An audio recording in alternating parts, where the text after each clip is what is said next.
মৰমৰ ছাত্ৰ-ছাত্ৰীসকল, আমি ক্লাছ 12ৰ লেসন 1ৰ হৰপ্পা সভ্যতাৰ সামাজিক ভিন্নতা সম্পৰ্কে আজি ডিসকাস কৰিম। হৰপ্পা সভ্যতাৰ লোকসকলৰ সমাজত যিসকল লোকে তেতিয়া বসবাস কৰিছিল তেওঁলোকৰ সমাজত কিবা ভিন্নতা আছিল নে, ভেদাভেদ আছিল নে, ধনী দুখীয়াৰ পাৰ্থক্য আছিল নে, সেই কথাটো আমি জানিব এই ভিডিঅ'টোৰ যোগেদি চেষ্টা কৰিম। সামাজিক ভিন্নতা আছিল বুলি সাধাৰণতে বিশ্বাস কৰা হয় আৰু দুই ধৰণে আমি হেতু প্ৰমাণ কৰিব পাৰোঁ। প্ৰথমটো হ'ল যে মৃতকক সৎকাৰ দিয়া ব্যৱস্থা, যে হৰপ্পা সভ্যতাৰ লোকসকলে যেতিয়া মৃত ব্যক্তিক সৎকাৰ কৰিছিল তেতিয়া তেওঁলোকে সৎকাৰ কৰা প্ৰচেছটো কি আছিল, ব্যৱস্থাটো কি আছিল, যে তেওঁলোকে মাটিত পুতি পেলাইছিল। আজিৰ দৰে যিদৰে হিন্দু সমাজত জ্বলাই দিয়াৰ ব্যৱস্থা, সেই ব্যৱস্থা তাত নাছিল। গতিকে কিছুমান কবৰ নিৰ্মাণ কৰোঁতে তেওঁলোকে ইটা ব্যৱহাৰ কৰিছিল, কাষে কাষে ইটা বা তলত ইটা দিয়াৰ ব্যৱস্থা কৰিছিল। আৰু কিছুমান কবৰ নিৰ্মাণ কৰোঁতে তেওঁলোকে কৰিছিল কি, যে সাধাৰণতে মৃতকক তাতে ৰাখি তাতে তেওঁলোকে পুতি দিয়াৰ ব্যৱস্থা কৰিছিল। অৰ্থাৎ এইটোৱে এটা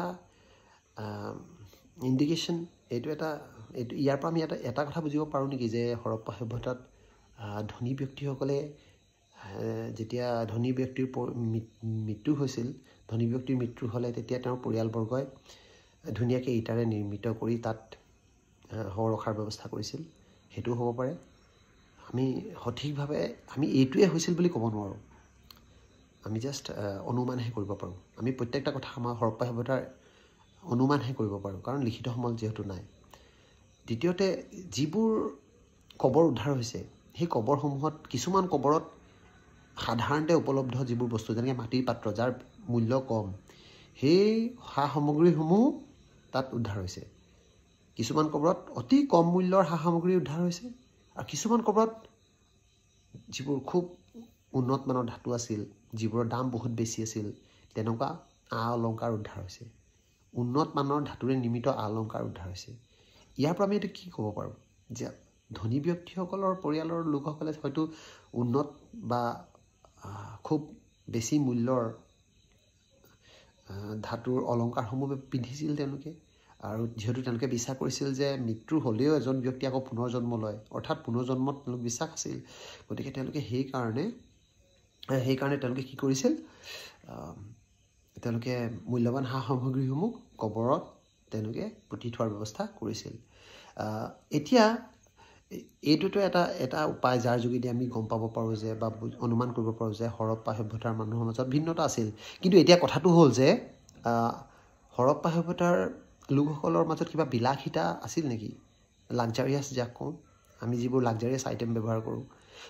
আছিল, অফক'ৰ্ছ আছিল। কেনেকৈ এটা কথা আমি অনুমান কৰিব পাৰোঁ ইয়াৰ পৰা, যে হৰপ্পা সভ্যতাৰ যিবোৰ ডাঙৰ ডাঙৰ চহৰ আছে, সেই চহৰসমূহত কি ব্যৱহাৰ কৰা হৈছিল, যে মূল্যৱান ধাতুৰে নিৰ্মিত পাত্ৰবোৰ ব্যৱহাৰ কৰা হৈছিল। যেনেকৈ হৰপ্পা মহেঞ্জোদাৰোত ফয়েন্স নামৰ এবিধ মূল্যৱান ধাতু ব্যৱহাৰ কৰা হৈছিল। আৰু এই ফয়েন্সৰ যিটো পাত্ৰ আছিল, গম পাইছানে, সেই পাত্ৰটো সুগন্ধিজাতীয় দ্ৰব্যসমূহ কঢ়িওৱাৰ বাবে ব্যৱহাৰ কৰা হৈছিল।